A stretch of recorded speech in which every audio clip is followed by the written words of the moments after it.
Olá a todos meus amigos, é sempre um prazer estar novamente aqui com vocês. Como alguns já sabem, meu nome é Álvaro Campos, sou advogado e hoje estou aqui de braços abertos para levar vocês todos ao Parque Nacional de Foz do Iguaçu. Isso, a sua localização é no estado do Paraná, no município de Foz do Iguaçu, divisa com a Argentina logo ali atrás. Dá para se ver a Argentina e Paraguai aqui bem próximo.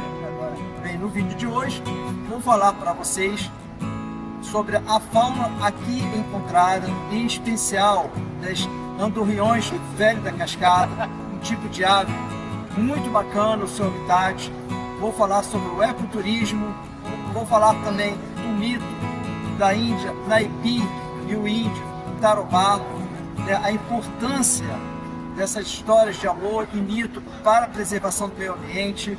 Vou falar também sobre a história do parque e a importância então do aviador Santos Dumont para este Parque Nacional de Foz do Iguaçu. Então é um prazer estar todos aqui com vocês e vamos todos lá, meus amigos, explorar esse lindo parque.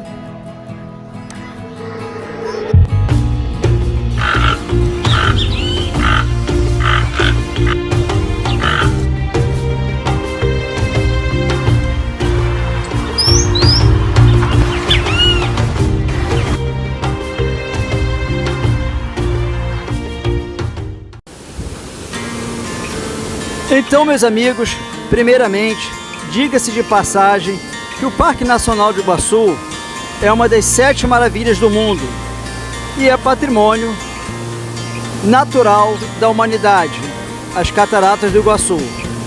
Está entre as 10 destinos imperdíveis do mundo e é o melhor visitar o parque e admirar toda a grandeza das cataratas. É uma experiência imperdível na vida de qualquer um e está cada vez mais acessível. O parque foi o segundo a ser constituído logo após o Parque Nacional de Itatiaia, no Rio de Janeiro. Para se ter uma ideia, os parques representam hoje 13% da área terrestre que estão sendo preservadas, e isso tem menos de 100 anos.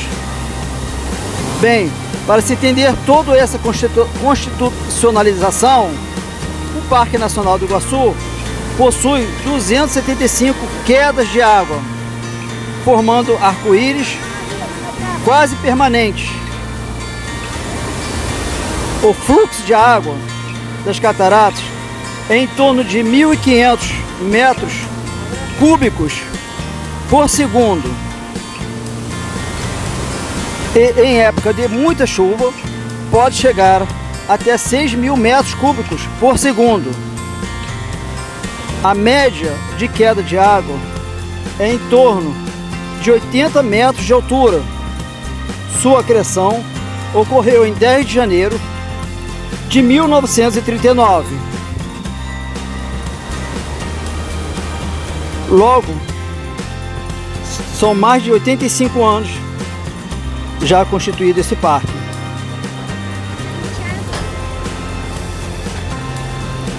O turismo está sempre respeitando a Política Nacional de Recursos Hídricos, ou seja, na preservação e manutenção desta fonte de água,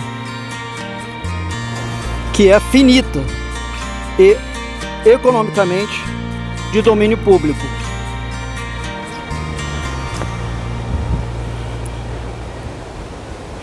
Bem, meus amigos, o tamanho da área aproximadamente é de 185.000 hectares em solo brasileiro, que somam 260.000 hectares já em solo argentino.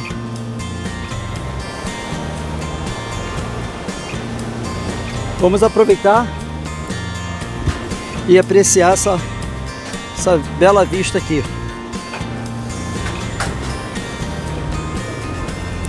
Vou levar até vocês ali. Olha a vista que encontramos aqui.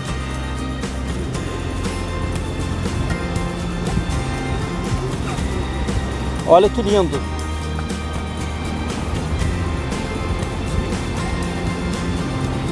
Isso aqui é um mirante. Só para frisar aqui, a gente está no lado da Argentina. Uma bela vista também.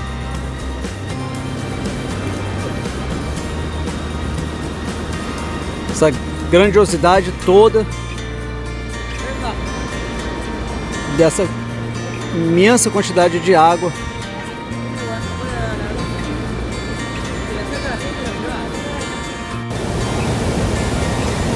Então, meus amigos, falando um pouco sobre o ecoturismo.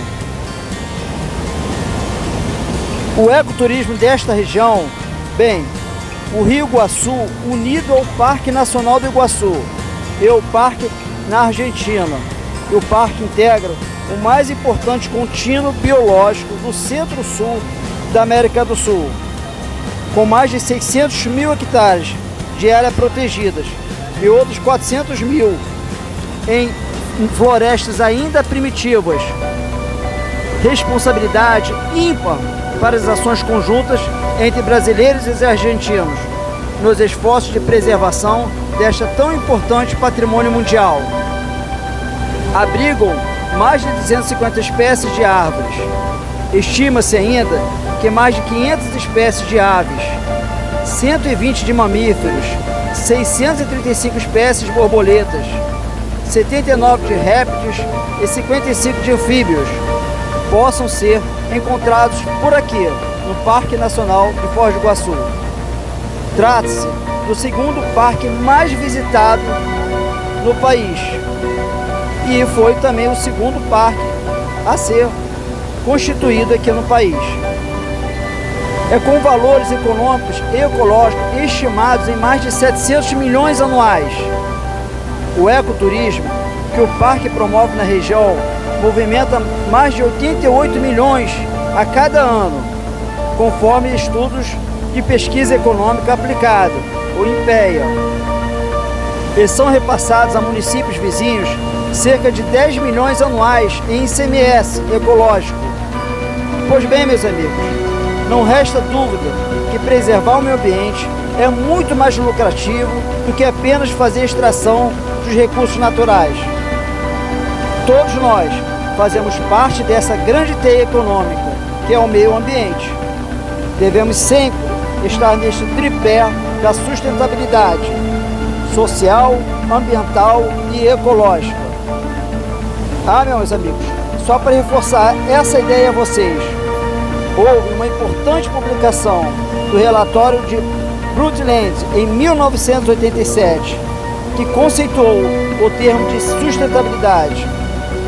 O desenvolvimento sustentável consiste naquele que visa atender às necessidades básicas e proporcionar recursos naturais para a população atual e gerações futuras, de forma justa e igualitária.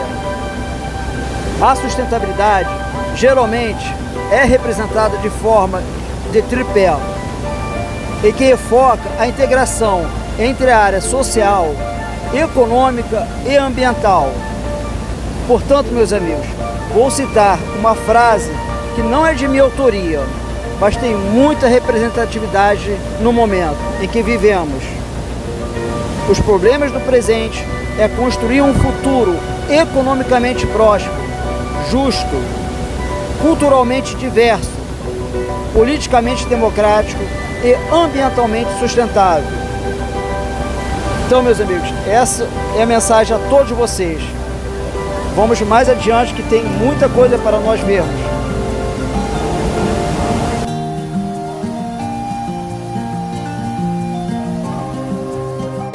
Então, meus amigos, no momento estou aqui em Foz do Iguaçu, do lado da Argentina. Bem que nessa grande fenda que vocês estão vendo aqui no vídeo.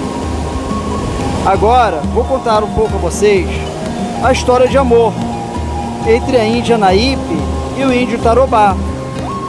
Conta a história de amor proibida entre a Índia e o guerreiro do povo Canhangai, que vivia às margens do Rio Iguaçu. Naípe era uma índia muito bonita e mais inteligente daquele povo, filho do cacique, Igobi. M-Boy era um deus de forma de serpente, filho de Tupã, que os Canhangás acreditavam governar o mundo. Naípe foi consagrada a M-Boy e passou a viver para o seu culto. Tarobá, um jovem guerreiro, Canhangai, apaixonou-se por Naípe. No dia da festa de consagração de Naípe, fugiu-se com Tarobá em uma canoa. M-Boy ficou furioso com a fuga e abriu essa grande fenda aqui no solo, formando as cataratas do Iguaçu. Naípe foi transformado em uma rocha e Tarobá em uma palmeira. Bem, meus amigos, bonito esse folclore, não é?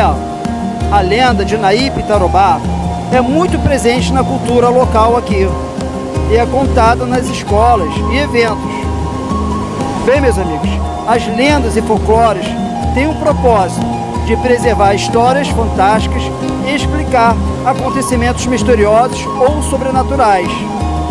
Elas são criadas pela imaginação coletiva de um povo e passando de geração em geração, no intuito de conscientizar a preservação do meio ambiente. Então, meus amigos, estou aqui ao lado da estátua de bronze de Alberto Santos Dumont, padrinho do Parque Nacional de Foz do Iguaçu. Logo ao seu lado ali, direito do vídeo, o rio Iguaçu. E nada mais justo do que homenageá-lo, né? Pois Santos Dumont, ao visitar o parque em 1916, se encantou com aqui e, sabendo que aqui eram terras privadas, lutou pedindo ao Estado do Paraná que aqui se tornassem terras públicas para que todos nós pudéssemos hoje desfrutar de toda essa beleza aqui no Parque Nacional de Foz do Iguaçu. Então, minha homenagem aqui ao padrinho do parque, Santos Dumont. Vamos pro próximo vídeo, meus amigos? Então, meus amigos, vou aproveitar essa vista aqui, muito linda, e falar um pouquinho da história do Parque Nacional de Foz do Iguaçu. A incrível história do Parque Nacional do Iguaçu, no Paraná, começou com a proposta de criação feita pelo então engenheiro André Rebouças ao imperador Dom Pedro II, em 1876. O parque foi criado em 1939, então pelo presidente Getúlio Vargas. Sua criação foi motivada para a necessidade de preservar o equilíbrio do meio ambiente com o homem, que por sua vez também fazemos parte do meio ambiente, no sentido amplo, ou seja, natural, estrutural, laboral e cultural. Nesta época, não se falava em sustentabilidade, mas sabíamos muito bem a importância de preservar. Bem, meus amigos, o parque é uma unidade de conservação, de proteção integral, que tem como objetivo de proteger o bioma da Mata Atlântica. Nada mais é que a própria biodiversidade e a nossa existência humana. Afinal, somos os únicos seres vivos a ter responsabilidade da consciência ambiental.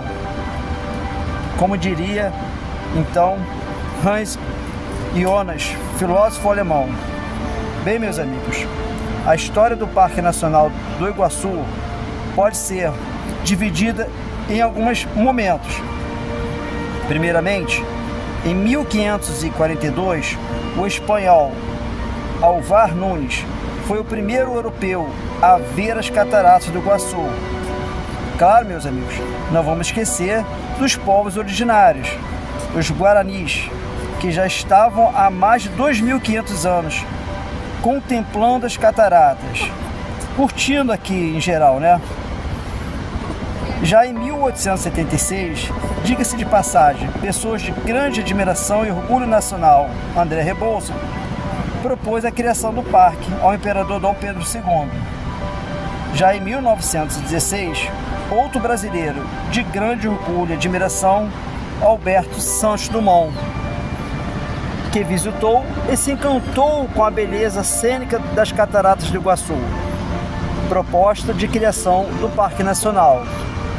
Porém, somente em 1939, o então estadista Getúlio Vargas criou o decreto que transformou essa linda região em um parque nacional, com o propósito de preservar o meio ambiente e dar acessibilidade a todos os brasileiros para contemplar a beleza deste local. Em 1986, o Parque Nacional do Iguaçu foi reconhecido como Patrimônio Mundial Natural pela Unesco. Em 2011, foi categoricamente reconhecido como Maravilhas do Mundo da Natureza pela Unesco.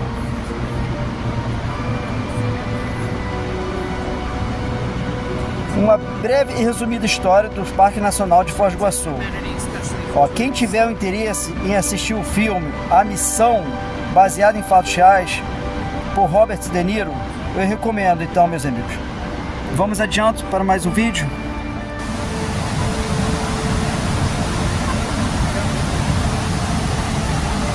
Então, meus amigos, falando um pouco da fauna daqui. Até o presente momento, os números são os seguintes: 26 espécies de mamíferos, 265 espécies de aves, 57 espécies de répteis e anfíbios, 71 espécies de peixes. Podemos citar alguns mamíferos aqui, como onça pintada, cachorro do mato, vaca, anta, capivara, macaco bugiú, ariranha, cutia, macaco-aranha, macaco zong-zong, entre diversos outros. Meus amigos, para destacar aqui a importância de um órgão executor, o IBAMA e o Instituto Chico Mendes, fizeram um lindo trabalho de recuperação e preservação da fauna deste remanescente do bioma Mata Atlântica. Foi recuperado o nível original da quantidade de onça pintada e de diversas outras espécies. Para saber da importância de manter uma espécie entre a gente, entendemos que todas as espécies são extremamente importantes na preservação do ecossistema, pois mantém o bioma em equilíbrio e saudável. Como estudos demonstram que as espécies são cooperativas entre elas e não competitivas. Vamos tentar entender um pouco. Se esse equilíbrio estiver desregulado, todo o bioma adoece. Simples assim. Por exemplo, se não tiver uma quantidade de onça pintada suficiente para equilibrar o nível da população de sua presa natural, que é a capivara ou a cutia, que são por sua vez animais herbívoros e que são reguladores da fauna da floresta. Logo, esse desequilíbrio faz com que há um aumento da população dos herbívoros, e por sua vez há um maior consumo de mudas de fauna das árvores. Logo começa a haver um empobrecimento do ecossistema, de toda a cadeia do bioma. Portanto, meus amigos, toda engrenagem natural, podemos sintetizar que o ecossistema é cooperativo e não competitivo. Por isso, devemos sempre respeitar todas as espécies encontradas no meio ambiente natural. Por cada uma delas tem o seu papel na natureza, no ecossistema. Entre as muitas espécies faunísticas, ou seja, pertencentes às faunas, algumas já foram ameaçadas de extinção, como a onça pintada, o jacaré de papo amarelo, entre outras são bastante raras, como o jacutinga, o gavião real, o papagaio de peito roxo. Os números relevantes de diversidade faunística do parque impressionam. São 257 espécies de borboletas, 18 espécies de peixes, 12 de anfíbios, 41 espécies de serpentes, 34 espécies de aves e 45 espécies de mamíferos, atraindo a atenção de vários pesquisadores que ele se encontra fonte para relevante trabalho científico. Meus amigos, aqui bem próximo das cataratas aqui, é um barulho ensurdecedor. Você está falando um pouquinho mais alto para gravar aqui e ver se a qualidade de som fica excelente. Falar um pouquinho dessa beleza. Uma torreão caricata, tipo de água. A bactéria de água pode se encontrar em diversos países sul-americanos. Elas se lançam nas águas das cataratas, formando balé na natureza. Essa espécie é muito comum em diversas regiões do Brasil, mas aqui é fácil de encontrar ela. Ela geralmente possui pessoa marrom acinzentada e tem penas brancas, cabeça até próxima ao mão. São aves de pequeno porte, com comprimento total em torno de 18 centímetros e pesam de 56 a 110 gramas. Seu habitat preferido são paredões longos próximos às quedas de água. As cachoeiras são os locais escolhidos para descanso e reprodução. Então podemos encontrar também no cerrado, campos rupestres. Campos rupestres são regiões que estão sob os topos das serras, enchapadas, que altitude superior a 900 metros de altitude, tá? Tem a floresta amazônica também e principalmente aqui na nossa querida e amada Mata Atlântica. Bem, essas aves se deslocam diariamente em busca de alimento, principalmente insetos. Meus amigos, realmente é extraordinário compartilhar essa experiência aqui com vocês. Vamos para o próximo vídeo. Então, meus amigos, falando um pouco aqui do Rio Iguaçu, sua localização geográfica, o Rio Iguaçu é um dos principais cursos de água do estado do Paraná. Ele nasce na região leste da cidade de Curitiba e corre na direção oeste do estado, até desaguar nas águas do Rio Paraná. Bem, meus amigos, principais dados hidrográficos e geográficos do Rio Iguaçu. Seu comprimento é de 1.320 km. Sua nascente é do encontro das águas do rio Atuba e Belém. Sua foz fica no Rio Paraná, na fronteira entre o Brasil, Argentina e Paraguai. Os seus principais afluentes são o Rio Negro, Rio Jordão, do Chopin, do Rio Belém, Rio Água Verde e Rio Ivo. Bem, todos pertencem à bacia hidrográfica da Prata ou bacia hidrográfica Platina. Com relação à fauna, os principais peixes são dourado, lambari, piava, surubim, cascudo, bagre e curumbá. O Rio Iguaçu é um rio perene, ou seja, nunca seca, independente do volume das chuvas.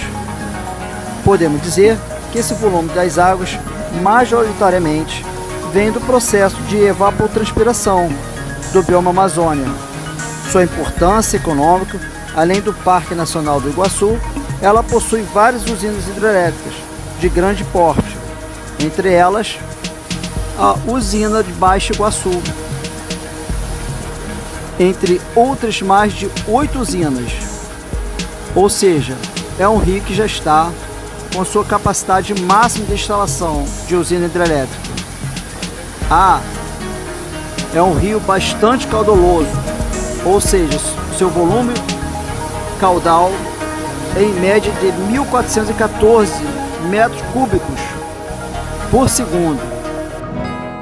Então, meus amigos, chegamos mais uma vez ao final de mais um vídeo. Bem, eu peço a todos vocês que compartilhem, comentem e curtem, que terei o prazer em responder a todos vocês. A minha mensagem deste vídeo é a questão da sustentabilidade.